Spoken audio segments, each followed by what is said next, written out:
Deal. But we're so fortunate today to have Dr. Kathryn Engle as our guest speaker. This also coincides with our book club. And so the suggested book is Appalachian Health. I hope most of you got a chance to read it. I saw Michelle has her copy. Dr. Abajadi has her copy right over there.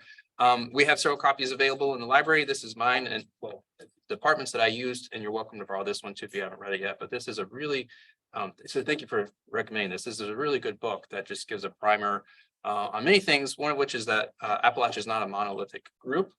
It's kind of a socially defined group. And despite that, there are some real significant disparities in health and health outcomes on that basis that are rather unique to Appalachian, and then others that seem to cross many different boundaries and barriers too. So I think we'll get into some of that today. Dr. Engle is the current director of the University of Kentucky Appalachian Center. She comes to us by way of Eastern Kentucky for undergrad, where she got a business degree as well as a BA in English literature and a minor in Appalachian studies. And then the Appalachian State, where you got an MA, and your thesis was on the non-for-profit that you're the co-director of at Stinking Creek. Is that right? Okay, so anybody been to Stinking Creek before? No. Okay, so Clay's heard of it. I had never heard of it, so I had to Google it. So tell me if I'm wrong, but what Wikipedia said is got the name because I was like Stinking Creek. Where would that go? Research. I'm impressed. Well, I was like, when you hear the name Stinking Creek, I'm like, well, why is that? And it had to do with hunters back in the day would throw their carcasses on the creek and it would smell. That's one of the stories. Yeah. I also saw that it's on the Warriors Path, which is not ancient, but an indigenous path for hundreds of years as the indigenous people crossed the area. And Daniel Boone even went across the region. So Stinking Creek has a lot of cool history to it. And then got her PhD in sociology here at UK. Has been an adjunct assistant professor in the department. And then, like I mentioned, she's the director of the Appalachian Center since then. So we were very, very excited to have you here. And without further ado, thank you very much. Great. Thank you. Oh, we could got it. Yeah. Cool. Well, thank you so much for having me here. It looks like and I want to start off. Well, I have no financial. I did a form, and I have no financial interest to disclose that I know of.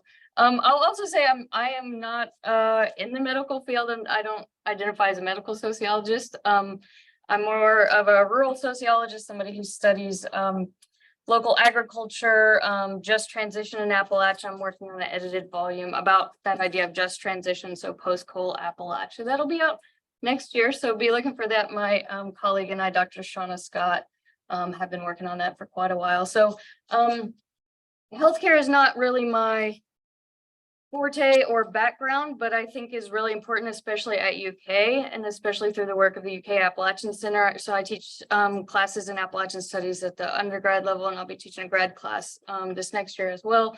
And there's a lot of students and people who come to UK from Appalachia who want to go back and work and serve in the region. I don't know, that might be some of y'all in this room. I don't know.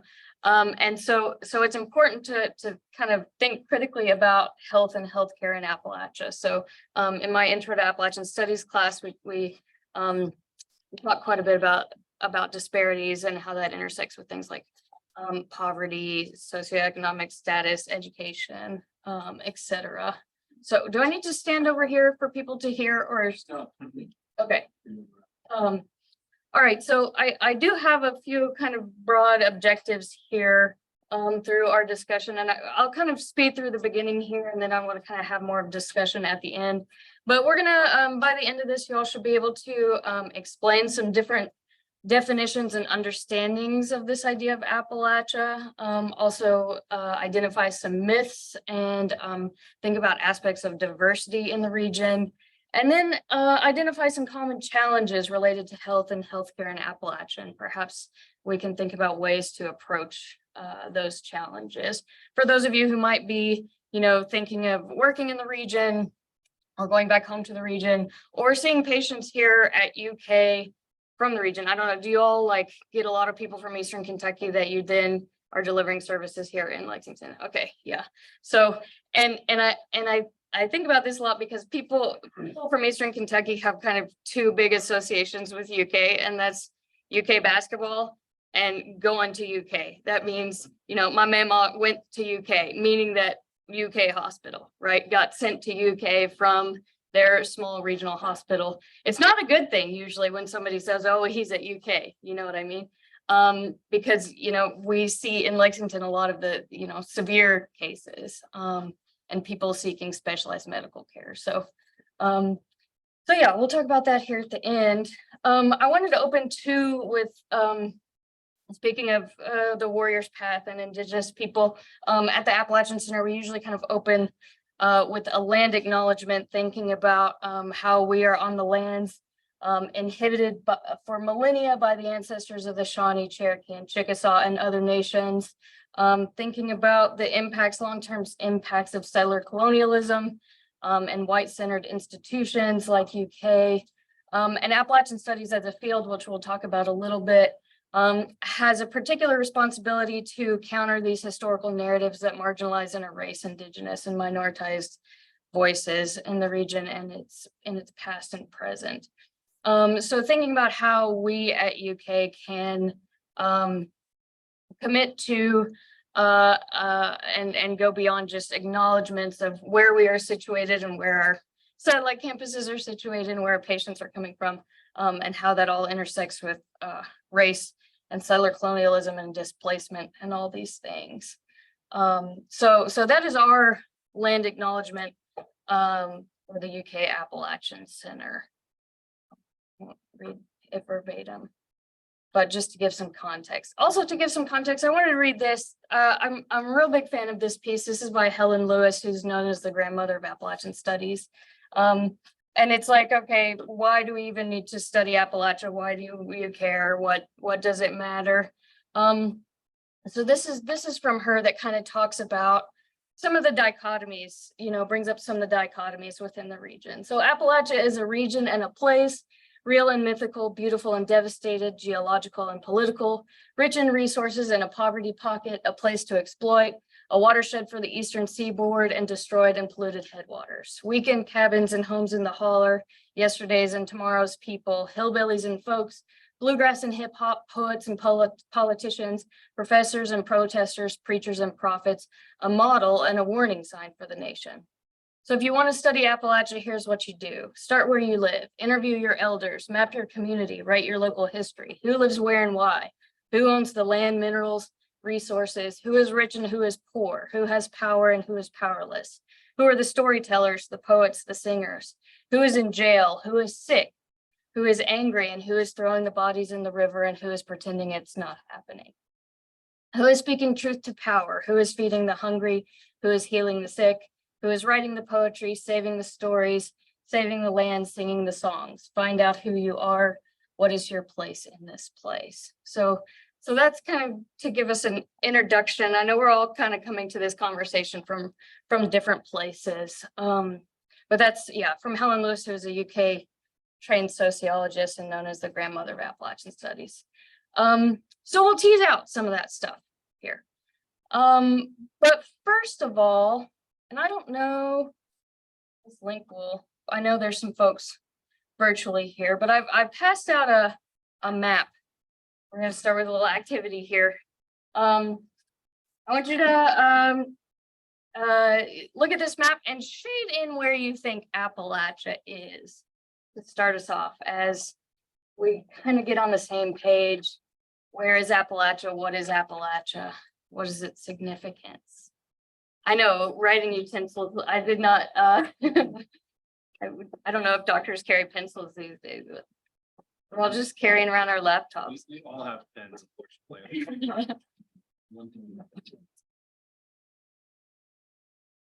So yeah, take a minute, or if you're joining us, kind of think about where, then where you think Appalachia is, and also think about what comes to mind when you think of this word Appalachia.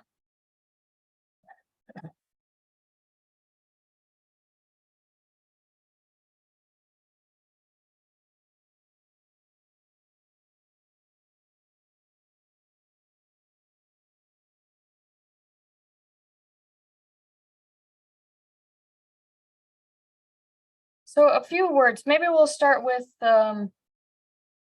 with few words. Who has some words to share when we think of this idea of Appalachia? Holler, okay. Anyone define the word holler? Anybody bend up a holler? Got a couple of head nods. The head of the holler, the mouth of the holler. So basically kind of going up into the mountain range, the headwaters, basically, right? Of a watershed up the holler. Okay, what else? Coal, okay, yes, good. That's an important one, right? A region, especially central Appalachia, characterized by resource extraction and all the various ramifications of that, outcomes in terms of health, in terms of socioeconomic status, economy, etc. What else? Beauty, okay, yeah, beauty. You have this idea of vistas or wilderness, perhaps even mountains.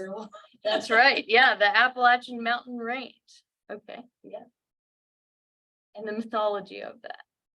One more. Heroin. What's that? Heroin. Heroin. Oh, the drug heroin. Okay. Okay. I was being optimistic there. I like Appalachian heroines. Yes. Okay. Cocktails in Appalachia. No. Drugs. Yes. Yes. Heroin, drugs, Oxycontin. Has anybody seen the movie, the TV show? What is it called? Dope Sick. Yes. Set in Appalachia. Yeah, so it has definitely been a region that has been hit hard for many years in terms of opioids and drug addiction. Good. Okay. What about our maps? Anybody want to share their maps or explain their map or think about their? Sure, if you need one. Tell us your rationale here. Just for like the area that I shaded? Yeah. I don't know, it's hard to say. I mean, Appalachia doesn't really feel like a like You got all, you necessarily a got your, you geographic got your location. states labeled and everything. Yeah. Yeah, sorry. That's good. I appreciate it. That's a first. I've done this activity. That's amazing. Okay, so we're Edit it on the doodle. You can annotate if you want the screen just to so that everyone can see, but you don't have to if it's too. like this. Yeah. Okay. Yeah. So you've got kind of here around down into Alabama. I know what the states are because you've labeled them. Okay. Approximately what you've got there. I feel like the people who I've met from the area that I kind of circled have approximately same spirit in their cultures, if that makes sense. I love that. Yes. The same spirit in their cultures. Okay. All right. Okay. Other folks. So how do I undo that? You just hit the undo button. Okay. Yep. Other ideas, thoughts, sharing. I feel like it's roughly approximate to the mountain range, but it's actually far outside the mountain range. Okay. All right.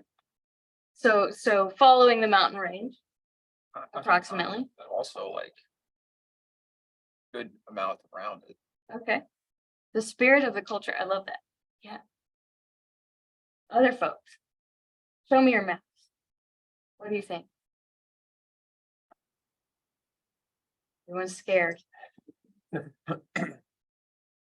So I'm getting eye contact in the back here. Yeah. What have you got? It's very similar to Clay's.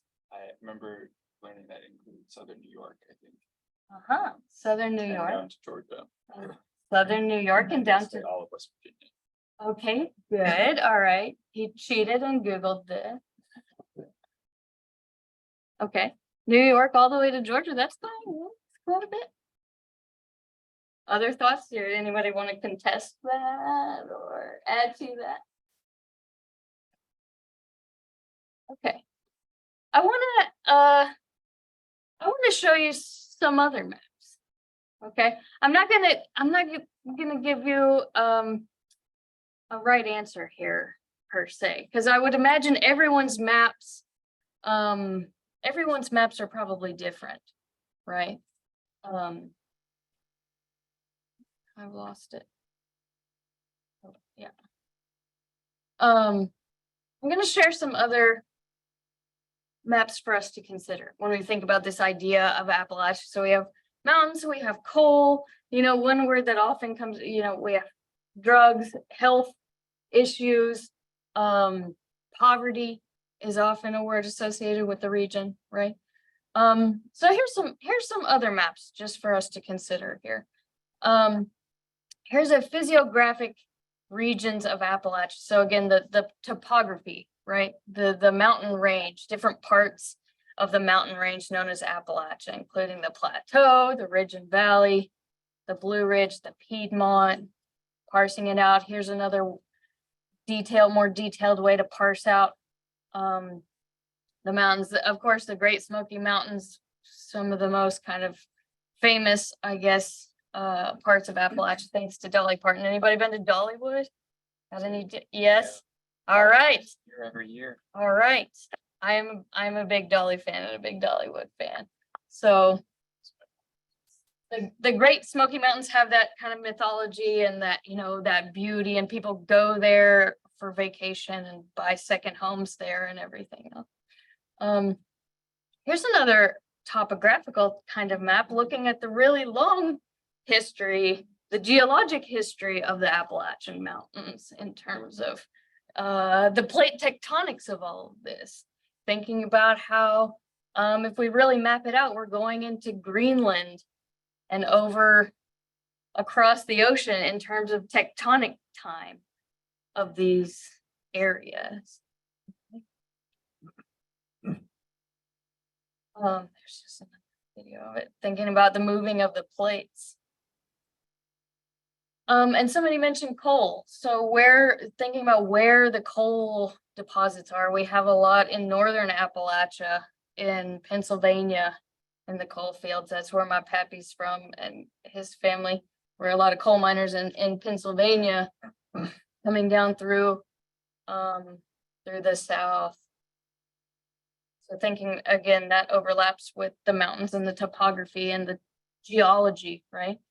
We can look at geologic provinces, the Appalachian Basin here, according to the USGS, goes that down through here. We can think about ecoregions, if we think about Appalachian forests, as Appalachian, parts of Appalachia are still quite forested relative to the rest of the country, right? And has very specific biospheres and species that still persist. It's a mixed mesophysic rainforest, basically, that has species that don't exist anywhere else. So thinking about the biodiversity and thinking about water and watersheds and how that flows and shapes places. If you think about like hollers, right? And people living up the holler, when they say, I live up the holler, I came out the holler, you lived at the mouth of the holler. All these things were shaped by weathering and rain, and people's settlement patterns kind of follow that water as a resource. When we think about Appalachia too, we think about probably rural, right? Nobody said that word, but we think about rurality specifically. But if we kind of look at a larger swath of the region, we have quite a few cities here, perhaps. Pittsburgh, Pennsylvania, Morgantown, West Virginia, London and Corbin in Eastern Kentucky, Knoxville, Tennessee. Metropolitan areas, maybe even stretching down towards Atlanta. Ithaca, New York. This idea of going up to New York as the mountains, following the mountains up to New York. So we have a lot of rural areas, but we do also have cities and metropolitan places, right? And then here's an old map from 1896 from William Goodell Frost, who was the president of Berea College, who did basically the same activity as you. And he shaded in where Appalachia was according to him, right? And he's got pretty much all of West Virginia, that's right, Eastern Kentucky, into North and South Carolina, kind of in that central Appalachian region. Here's another map of borders that have been drawn through the years. Some of these, ones from 1920s, John C. Campbell, who did a big survey of the area there in orange. The USDA did a big agricultural survey in 1935, and they used the counties in blue there. Tom Ford, who was a UK sociologist, did a big survey, the Southern Appalachian region in 1962, and those are the counties in pink that he used within that survey. The President's Appalachian Regional Commission in 1964 during the War on Poverty used the spaces there in green. And then in 1967, the Appalachian Regional Commission, which is, we'll talk more about, but is the joint federal state partnership that came out of the War on Poverty, had this initial map here going into New York, down into Mississippi, okay, following kind of the broad Appalachia. Here's another map of where people think Appalachia is. So if you were to overlap everybody's maps in this room and look at points of agreement and disagreement, okay, this is some geographers who did this activity in the 80s and thought about this as the cognitive Appalachian region, so where people think Appalachia is. So there was 80% agreement here that Appalachia, if you overlay everyone's maps, most everyone has that area shaded for sure. And then it's kind of concentric circles of less and less agreement about where Appalachia is. So that's a kind of cool representation about perception, right? As people perceive where this place is. Here's another, just kind of, you see these memes. Appalachia's kind of, I guess, comes and goes in the popular imagination, right? We were talking earlier about J.D. Vance and Hillbilly Elegy, and the 2016 election really shined a lot of light on the Appalachian region, where there's a whole kind of Appalachian TikTok and Instagram also that's kind of developed in recent years. So here are just some like popular representations of how some people think the regions of the US break down. Thinking about Pennsylvania, the coal fields, the Appalachia. The Appalachian Trail also is probably something, especially in terms of international folks, a point that people can kind of understand a little bit when thinking about this idea of Appalachia, which goes from Georgia to Maine, right? Following this stretch, missing Eastern Kentucky, pretty much missing West Virginia there, right? So people come from all over the world to come hike the Appalachian Trail, do the AT, right? So that's also been important in the construction of this idea of Appalachia. And then when we think also about who lives in Appalachia and the population and what they're like. Here's some maps relating to race and ethnicity, ancestry, okay. Thinking about the Black population in the region, Appalachia is often painted as a monolithically white place with basically no minority populations. But you can see kind of different pockets of diversity in the region, especially a growing Hispanic or Latino population in the region. So you can see that represented there. And then going back to, original maps and original territories, if we overlay this idea of Appalachia according to the Appalachian Regional Commission or whatever, and think about the long history of the region in this country and who stewarded these lands before white colonization, thinking about the different indigenous groups, the Cherokee, the Shawnee, right, that had kind of overlapping claims and usage in this area. So that is to say, that's a lot of maps to throw at you, right? But just to get us thinking about different ways to define and understand a place and a people, right, over time. The Appalachian Regional Commission, as I mentioned, was established in 1965.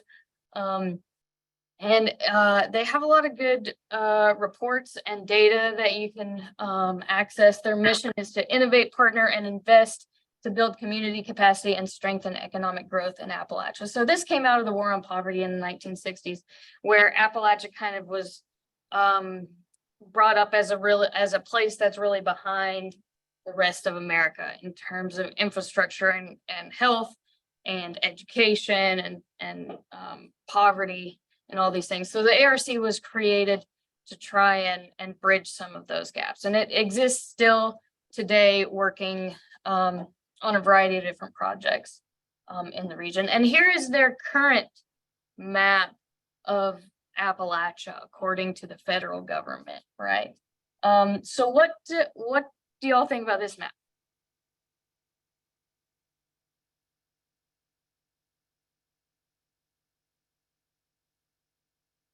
What stands out? Marked out by the counties. Marked out by the counties, that's right. The delineations here are counties within states. There's 2 counties in Tennessee that really stand out for something.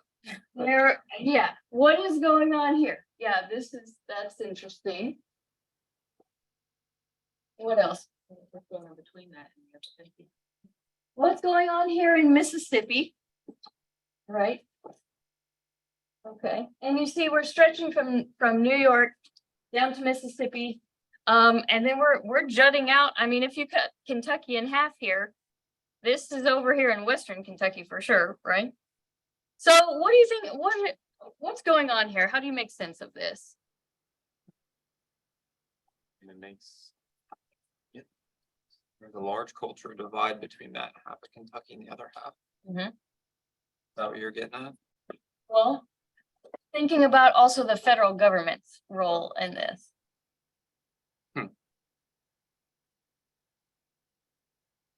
Why would this map come to look like this? Which has gotten larger since they started in 1960s. If you're thinking federal government, you're thinking polling, politics. Votes and money, especially, right? If you are in an ARC designated county, you have a certain designation in terms of grants. You might be eligible for, you might be put to the top of the list for certain programs, whether that, might be healthcare related, might be infrastructure related. Right? So counties kind of opt in and out of this designation. So that is why, do you think that like these folks in Western Tennessee really identify as Appalachian more so than the people, in these counties necessarily? It's a political definition, right? And in that these municipalities, these counties can opt in and out in terms of those dollars. So the takeaway here, thinking about who gets to define Appalachia, whether that's people themselves, whether that's academics, whether that's government agencies. So we have different definitions of Appalachia here, right? We have these physical or topographical definitions. We have these political or territorial or government definitions or expert definitions where, say, I'm the sociologist and I'm going to define the boundaries of this place and do my study here, right? And then we have, these imagined or popular definitions, kind of just that the idea, right? Like you were talking about, or the essence maybe even of Appalachia and the people who are in these places or adjacent to these places, whether they might self-identify as Appalachian or not. Okay. Any thoughts on that? And so that gets, Appalachia is a social construct. It's something that's been created over time that exists within a discourse. So in the 1890s, William Frost was talking about Appalachia in order to do fundraising for Berea College, and he defined it toward certain aims, right?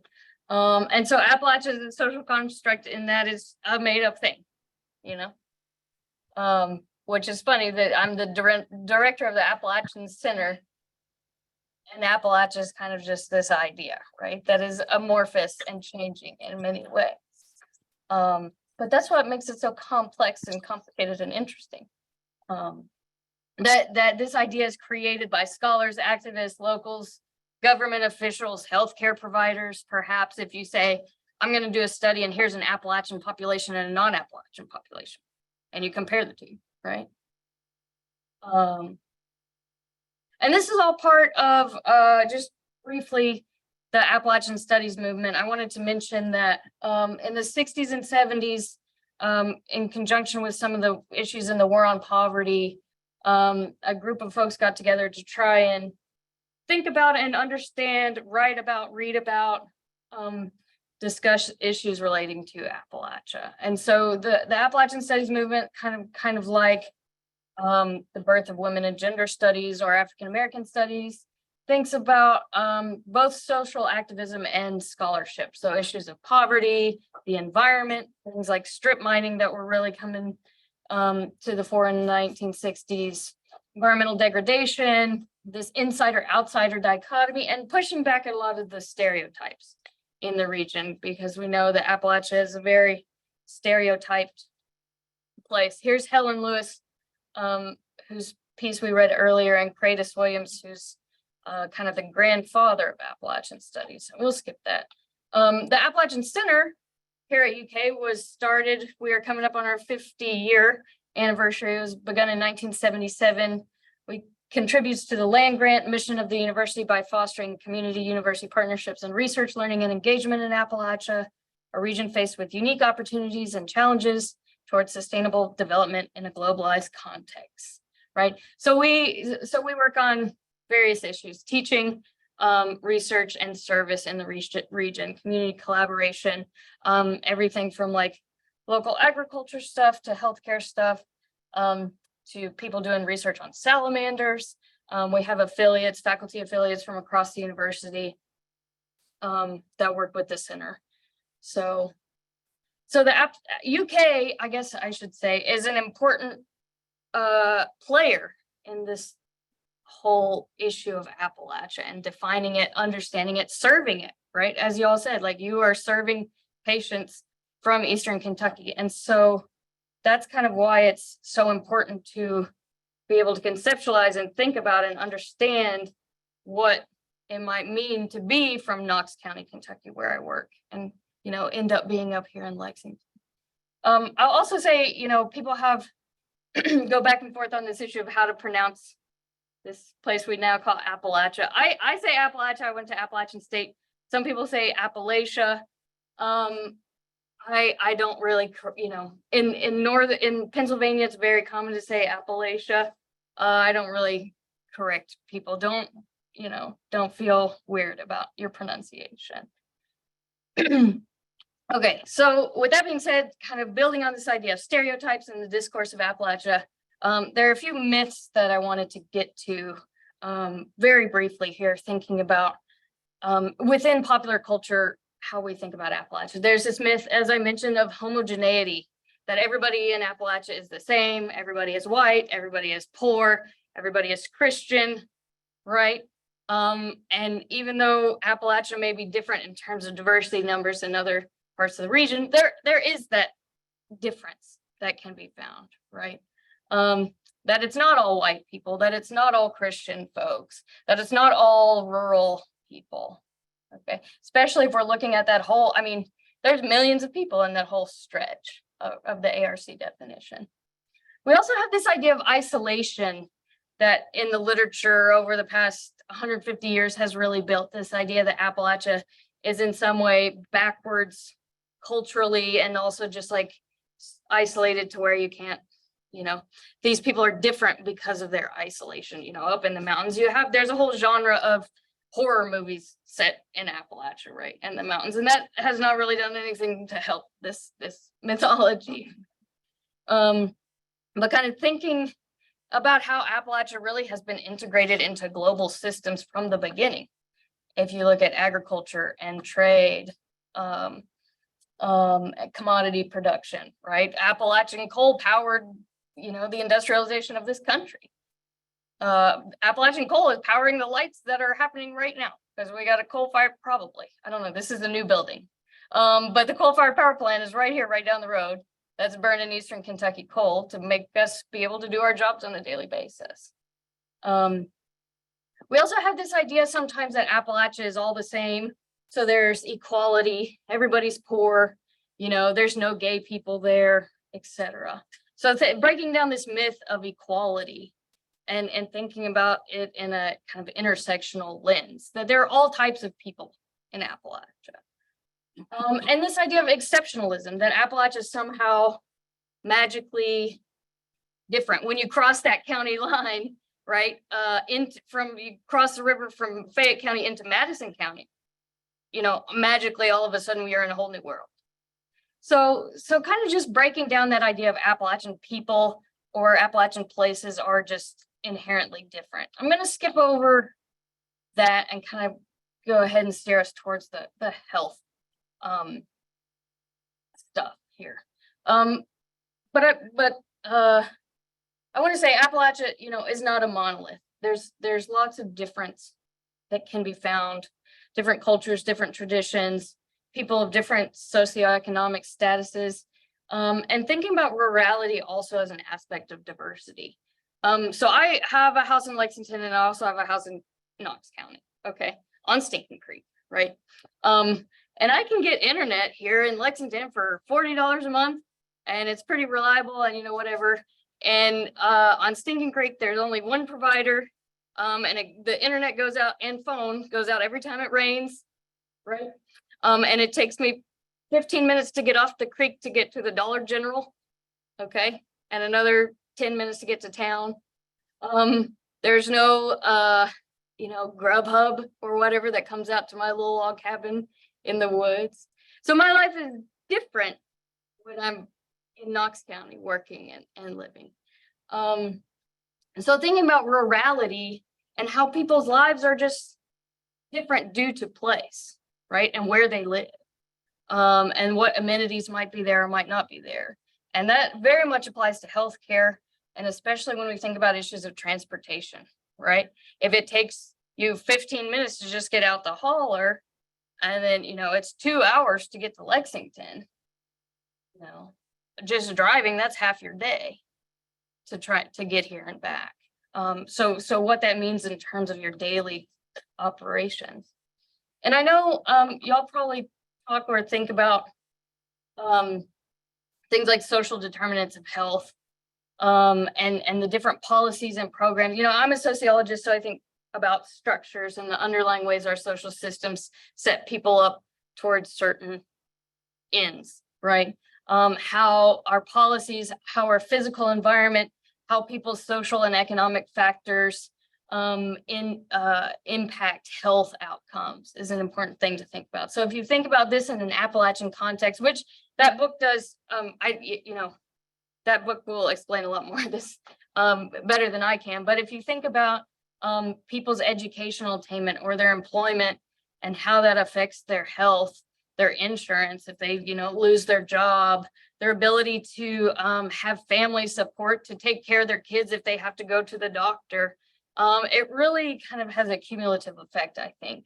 And then we have this access to care and quality of care, right? If you're having to go to an under-resourced local hospital, right? And then this is what Appalachians that people kind of, I think, overemphasize a lot of times, or this is kind of the, you need to listen to me kind of thing on the health behaviors. But that just being an aspect of these health factors.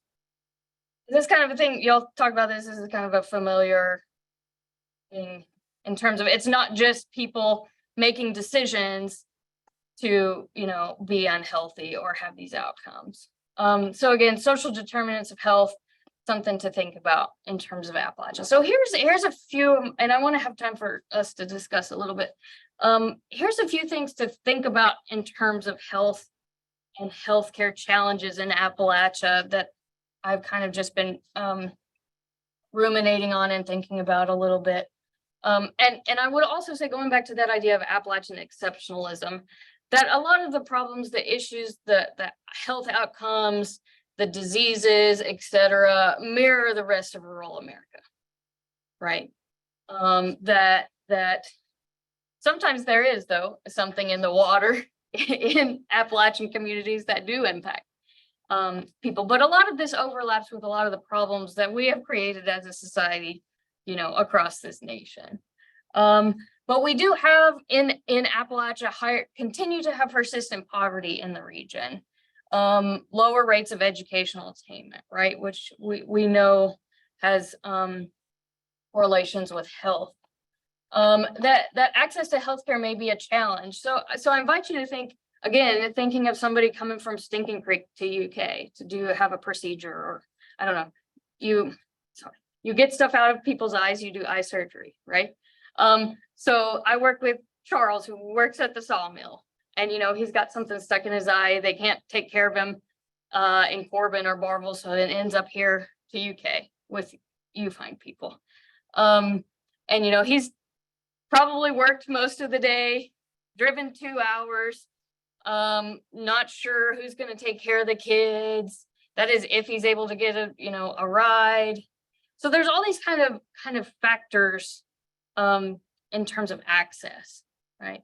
That people's money, their time, whether they have insurance, is a huge thing in this country, that we don't provide universal health care. Transportation, that's really a huge one, I think. So a lot of people that I work with, the transportation and childcare thing in terms of health is like very, very huge. And so I think, as a sociologist, our systems are not set up to provide for a lot of people. And our systems are not usually set up to, provide really easy paths to health in a lot of ways. If you look at obesity rates and heart disease and all these different things. We have the defunding of public health programs. We have cheap junk food, So if we think about our underlying systems and how that creates outcomes. Also the built environment, especially in the Appalachian region, especially in the coal fields or where there's oil and gas fracking, the built environment can really also impact people's health, right? Michael Hendricks has done quite a bit of work on people's proximity to strip mining, coal mining, MTR, and health outcomes. So even controlling for other things like health behaviors, you can see like the impacts of coal on not only workers, but also people living close to these environmental hazards. So you have this environmental justice aspect in a lot of places as well. And water, not having access to clean water. I don't know if y'all saw, Martin County, Kentucky has been very much in the news over the past several years, just with their failing infrastructural systems and how much water they lose through that. And it's because of divestment. Some people might not have as much experience with diversity compared to other areas. If you live in a certain place, and this can go, this works in rural Indiana, right? If you live in a certain place, you don't get to interact with certain groups of people, maybe people of differing religion, different race, different ethnicity. People might not have those experiences coming from a place that might be not as diverse as even Lexington. You know what I mean? So it's bad when we're talking Lexington being the diversity here, right? For the state of Kentucky. And then, this is a big one too, which I'm sure y'all have had experience with, that people have negative interactions with the healthcare, right? With healthcare delivery, with healthcare professionals, that there might be fear, there might be distrust. I don't really think that that's like a specifically Appalachian thing. I think that happens with minority racial communities and ethnic communities. There are reasons that people have distrust in our medical systems, unfortunately. And it might even be fear of like getting stuck with a huge bill at the end that you spend the rest of your life paying for, you know? Or that, you know, a lot of it honestly is like, you know, my uncle went to UK and he never came back. You know what I mean? And so if you're putting somebody under for a surgery and that's their background of, you know, my uncle went to UK and he never came back. I mean, that even if it's like a minor thing, it could be a really bring up a lot of anxiety, folks. And then stereotypes. Appalachian folks, whether it be because of their education or their accent or whatever, really just don't want to feel, just like anybody else, don't want to feel judged. They don't want to feel scolded. Oh, like, yeah, you should have stopped using tobacco or whatever. That people have been stereotyped. And I see that with my students that come to UK and go to class and they open their mouths and then everybody thinks they're an idiot in the room, you know? And so probably if you're interacting with Appalachian patients and they open their mouth and they have a thick accent, they probably think you think they're an idiot because of their accent. So doing whatever to kind of allay those fears and to not add to those stereotypes that have been created over decades and decades. And I also think people, especially people from rural America, especially people from small towns, and those of you who might have grown up in those situations can corroborate here. People don't want to feel like they're just a number, you know, especially if you come from a place where everybody knows you. And they don't want to feel like they're not being listened to, that they matter. You know, this is just basic bedside manners, right? I guess that you're not just another chick on the box, because again, maybe you woke up at 5 o'clock in the morning to drive 2 hours to get here for this appointment, and you had to do this, and this to even make this happen. And so people want to feel respected in that. There might, in terms of health, there might be some religious or educational components, and that really can go for anywhere. In terms of how people come to the table in terms of health and healthcare delivery, based on what their religious beliefs are. And some folks may try and rely on self-sufficiency. You know, Appalachians are also known for having a hard work ethic, simultaneously being lazy, but also having a really strong work ethic, right? Which is kind of, you know, there's lots of conundrums here. But that people want to work and they want to not have to be beholden to somebody else, and maybe they don't want to go to the doctor because, oh, I can tough it out, I'll be fine. It'll be a burden to have my wife have to drive me to this appointment. And then we do, you know, a big underlying factor in this, thinking about diseases of despair, thinking about drug use, substance abuse. Mental health continues to be a real issue, not only in the mountains, but this whole country, you know, because we've created these systems that really don't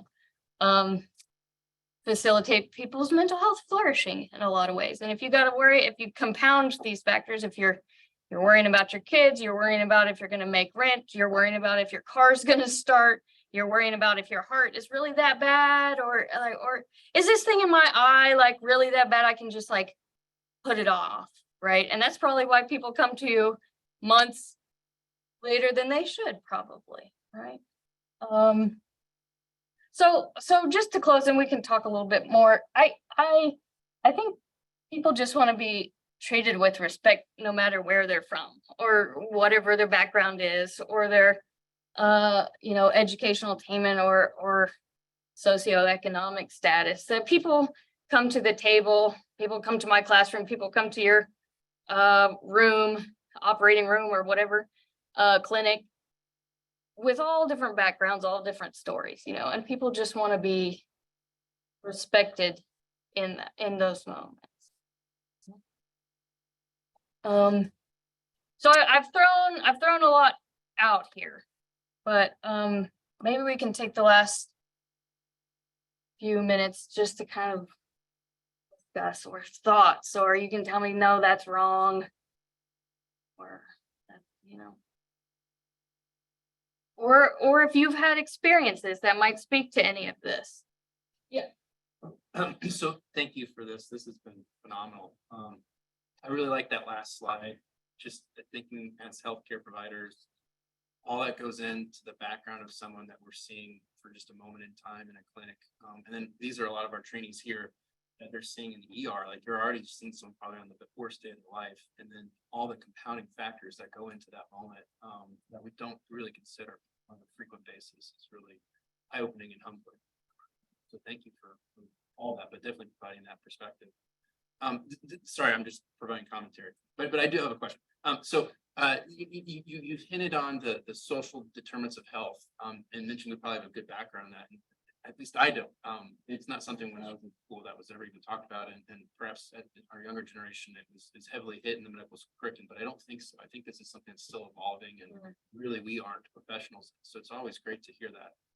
And then you talked about how the health behaviors are like only 20 or 30% overall health outcomes, but that's what we always focus on. And that was hit hard, I think, in this book too, that not only we as healthcare providers, but our resources are devoted towards healthcare infrastructure, but not towards social infrastructure. And I was wondering, especially with your background and what you're working towards, at least the title of some of your grants and in your upcoming book, seems to be trying to counter that narrative. And I don't know if you can talk on some of that, like how to change the balance. So less about the easy targets and more about how do we improve people's lives. Yeah, how to channel those funds and those resources and those energies. That's the hard, that's a hard thing. And that's where nobody listens to sociologists or anthropologists on that. I mean, you could solve a whole lot of healthcare issues in this country, if we had a universal basic income, or if we had free universal childcare. That would be huge. That would be tremendous. If we had universal health care, right? I mean, those kinds of seemingly radical proposals for the US that have worked in other places would hit at a lot of these underlying things if we actually invested in different types of transportation infrastructure, right? We've completely divested of public transportation in this country, especially in rural America. And then you look at what other countries do and have done. I mean, it's so those are the kind of the big questions and the big issues that politicians don't really want to go there. And education, we also harp a lot on education, and that's for sure part aspect of that, right? You know all the numbers about people being educated, women being educated, and their outcomes in terms of health and unintended pregnancies and all these different things. There's all the kind of snowballing effects of some of these things. But if you provide for people and people are not living, just day to day trying to get by, they could probably take care of themselves a little better. They could probably eat better if they could afford it, or if there's a local grocery store that was affordable to them. And so my work is in local agriculture and working with the started a local farmers market 10 years ago. And so I see that agriculture definitely as being part of this health question. But our systems are set up to privilege, the big agribusiness companies and stuff like that. And then you're getting at issues of taking down monopoly power and taxation and redistribution, right? Would be necessary for to get at a lot of these underlying causes in the region. And if you think about Appalachia is so stark in that, and thinking about the power of the coal industry and what it has done to the region. Helen Lewis says, a rich land and a poor people. Well, that was a book written in the 60s. How can we have such immense wealth and riches coming out of Eastern Kentucky, powering this whole country, and then we have such poverty and lack of adequate housing and environmental degradation, and people don't have, like, a lot of people in Eastern Kentucky do not drink the water that comes out of their faucets. They don't trust it, and they shouldn't. Whether that's from the coal industry or just divestment in public infrastructure. So there's a lot in especially with coal in Appalachia, that you can really see how these systems of power privilege some people while very much marginalizing others. My papa was a coal miner, you know, I'm not, so.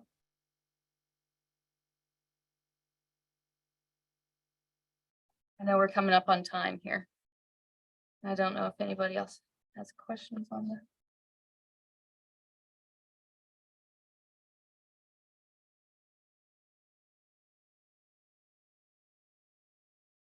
Potentially a silly question, but just in moving to Kentucky from somewhere that was Florida, which is otherwise known as the mishmash of everything. It's been interesting to try and parse apart, and I'm curious to see your opinion on how useful it would be or would not be. Parse apart the parts of like Kentucky in this area that are deep south versus Appalachian versus Midwestern. And you know, going to Indiana, it seems pretty similar, but that maybe isn't part of any of the Appalachian maps. So I'm curious as to your opinion. on that. Yeah, that's an interesting, well, I mean, the South, you know, is also a social construct, right? As is the North. And Kentucky is that weird border state. In terms of, you know, going back to the history of the Civil War and people's kind of, you know, I don't know. What did you say earlier? The spirit of the culture. Yeah. You know, how you, and a lot of it is about people's self-identification. I would say, I mean, I, as a native Kentuckian, I would not identify ever as a Midwesterner. I mean, that's, you know, that's Indiana and Ohio. How many's from Indiana, Ohio in here? Okay. That, you know, those are like, those, that's flatlanders, that's farm people, that it's colder there, it snows. So I mean, that's a changing definition as well. You know, and also racialized conversation for sure. Just to comment on that, people growing up in the region and being from the area and all that. I'm from Nevada. I grew up in Las Vegas, and I think the last time I looked, the stats were 65% or so of people who live in Las Vegas were not born in Nevada. So it's a huge transient city. So you meet people from all over the place, and there isn't that level of community that you get here. And even being who I am, where I'm from, you know, I introduce myself to patients, and it's Dr. Marcelli. It's like this Italian last name, but you know, they ask, "Where's the Dr. Smith? Where's the?" Even though I look relatively like them, right? Yeah, So, yeah, wow, that's you know, that level of this is my home is something new here that you didn't really have growing up in Vegas. We kind of did. We were from there, but that attachment you have is yeah, there is a definitely attachment to place, and you have people who 5 generations back have lived in the same holler. Right. And that's an important thing. And that is a place of pride and comfort and understanding and history, and people understand their place in the world relative to that. Unlike, yeah, these transient places and people who don't have that grounding. And so it's good, you know, both things are good to get out and have those different experiences. But I think there's also, it's pretty incredible to like know where your great grandparents are buried, you know, and have that history and grounding in place. That's so important to people from the region.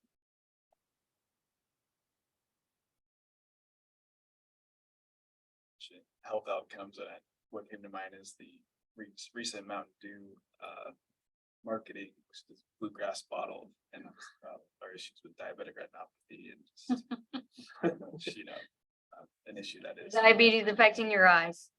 Yes. Yeah, you gotta really dumb it down for me. Well, I can tell you, I am an ALA diehard. It's my vice, okay? I think that is in response to ALA. That's what that is about. But Mountain Dew is an Appalachian product, and what is Mountain Dew is a moonshine, right? Not literally, but I mean, Mountain Dew is another word for moonshine. And so that's an Appalachian, it's a whole Appalachian thing. Not true. Mountain Dew and LA to religion. Oh, yeah. I remember, you know, I'm from Appalachia. Remember somebody bringing up in church one time that they were addicted to L8s, drinking 2 6-packs a day. Oh, they got me beat. We had to pray for So where did you grow up? them. I grew up in Nancy, Okay. which is kind of the rural part of Somerset. Yeah. It's from Macquarie County. Okay, yep.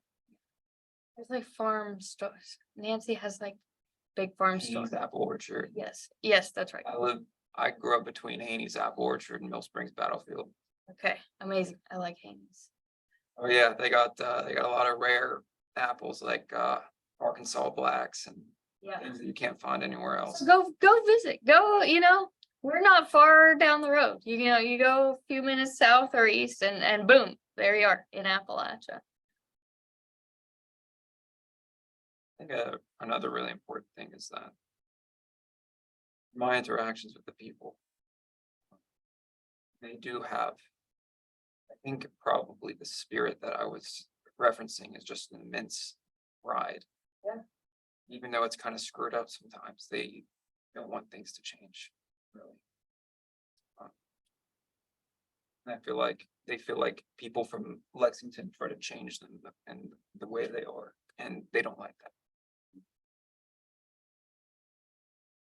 Yeah, people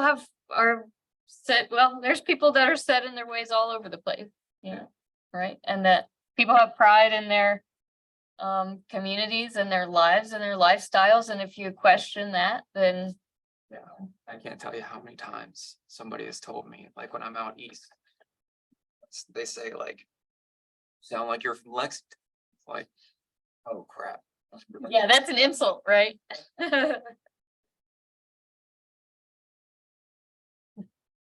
Crazy.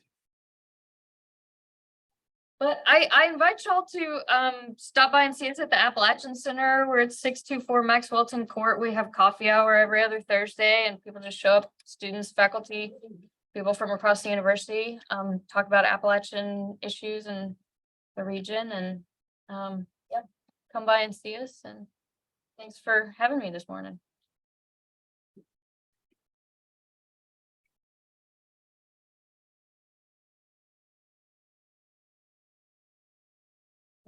Just a quick little token. Oh, cool. Thanks for coming. Nice. You even got the banjo in there. Oh, yeah, we do. This is from, I think, Kentucky for Kentucky, though. Nice. So when you're talking about just different stereotypes and borders, several of our residents are from Western Kentucky. So I feel like we're learning more about them. And then this is a map. Someone, I don't know how much that resonates, but there's Western Kentucky, West Kentucky. Uh-huh.